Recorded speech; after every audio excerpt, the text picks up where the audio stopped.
Hello, in this video I'm going to teach you about run sheets, but more importantly why I use run sheets in Excel compared to Word. But you can also have best of both worlds by having it in Word and Excel. But so I'll just go through a few basics. First of all, a run sheet should always have a heading, what it's about, the date, and who prepared it. Then we need the standard headings, which is the start time, finish time. Don't have to have duration, but I like to have it there. It does the calculation for me anyway, so I might as well have it, and responsibility, and the task or milestone, and then notes. You can have a lot more. Some people have the date there, especially if you're running over multiple dates, but for this case it's just one day. And I actually use the time format. So there's the time format there. I use that for both the times, and then I use the number format, but I use a formula to calculate it. So it's this time minus this time times 1440. That means it's going to give it to me in minutes. So if I change that to 12:30, 12:30 p.m. Therefore, that's 125 minutes. So that's how I like to do it. And then I can just copy that formula, so I get that calculation. So that's really good. So that's really key. Some other things is only one person is responsible. So in this case, Jess. Even though I might put another one here. 11 o'clock a.m. Oops, 11 o'clock a.m.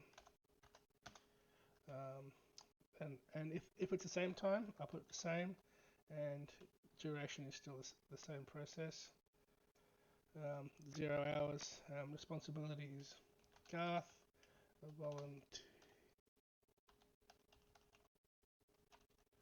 Volunteers arrive. Okay, don't need to make notes for that. We know that. Maybe they're gonna wait at 4 Okay, so I'm still responsible. Garth's responsible. I mean, there's many volunteers coming. I don't want to list them all, and I don't want to say everyone, because I want to know who's actually responsible for letting the volunteers know that they have to arrive at 11. So if I'm wondering why the volunteers haven't come, someone can just call me and say, Garth, the volunteers haven't arrived at 11. Where are they? And they'll have someone to call. If you just say everyone, even if it's 2 or 3 people, it makes it really confusing. And then you also lose the power of why we develop a run sheet like this. If you really have to have 2 people responsible, I always add a second line and then say Ben. Okay, that doesn't matter if it's a duplicate. To me, it's a bit better than that. At least there's 2 people responsible now. I've got 2 people to talk to. I never leave a blank field in this. Always something in there. We don't want to assume. We don't want to do this. Oh well, because it's at 11, that must be 11. You don't want to assume that. Plus, it breaks my formula. If you missed the gap, it means because you made a mistake. Except for the notes section. The notes section can be blank. You don't always have to put notes in there. So what makes this powerful, doing it this way, now I can do a variety of different things. I can just keep adding to the bottom, which is cool. So I can do another 11 a.m. and this time it's at 12 a.m. and the formula does it for me. It's Sarah again. Plumber is arriving. Okay, so excuse my spelling there. And then I'll just left align that. That's great. So now the plumber's arriving, and it's a work in progress document. It's not. I'll just copy the formatting there, so it's exactly the same. Beautiful. It's a work in progress, so you're just constantly feeding at the bottom. Otherwise, you're trying to get it into the right times, and this is where the disadvantage of Word comes in. You can sort in Word, but it's just not as amazing. And this is where the true power comes into it. Now I can click on this number 9. I go data, and I go filter. Now I can sort by smallest to largest. It puts it in there. There's where the plumber's arriving, somewhere around here. I've lost my plumber, but he's here somewhere. But I've got the right one. Yep. 11 a.m. 11 a.m.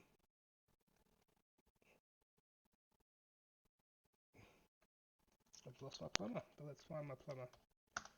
Okay, there they are. Oh, it's at 12. There we go. 11 was 11. Okay, so my formatting's a little bit off there, so I can just highlight the ones that's correct. Click on home. and then just click on there. And it just sort of aligns everything. So that's really good. I can just filter by the one person. I just want to see what Jess is doing, and Jess has got that going on. Or I can just sort by Sarah, and that's what Sarah's going on. Or I can just do it by a couple of people, and so forth. So that's a really powerful tool, and you can just use your imagination of how you can use that properly. I can just hide a column easily. Bang, you can't really do that in Word without destroying it. So let's undo that. So that's the main features of it. I mean, you can color code it quite simply as well. I'm not going to show you that. It's just more about the functionality. The other things that we can do with it is we can display the information in a different way. So I have a pivot table. I can click just in there, and I go insert, and I go pivot table. It's asking me to choose the data. I want this information, and then that's it. Press OK. Now what information? I want to know who's responsible for all the tasks. So there we go, move that out of the way. Just going to leave that out of the way for a second. And there we go. So it gives me a nice little report. Why is that being so difficult? There we go. And so Ben's doing volunteer arrivals, and so is Garth. Kim's got a bit going on. I can see doing 2 staff briefs. Maybe that's a mistake. I can come in here, look at my tasks and see what's the staff brief all about. Staff brief. There's 2 staff briefs. Okay, 10:30 and okay, so 2 different staff briefs. Maybe I want to give that a little bit of a different name, but we have got it in the template there. Might want to do staff brief. Bump in as an example. Okay, it's a bit more clearer. I can update refresh my pivot table. It will update that. Okay, so I can always change this conditions of the pivot table. I won't do it now, but you can just see all the different types of reports. This wasn't really about pivot table, just to plant a seed that by doing it in a spreadsheet just makes it a lot more powerful than just, and you can do different reportings as well. It's not just a template. And then we can get the best of both worlds by, I've got my one there in Word.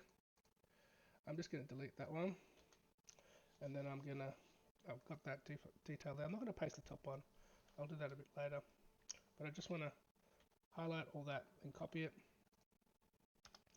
and then I want to paste in there, and it's gone off the page, which is a little bit annoying, but we can fix that. So there we have. So we've gone off the page. So best thing to do is right click, auto fit window, and then that's in there. And then the next step is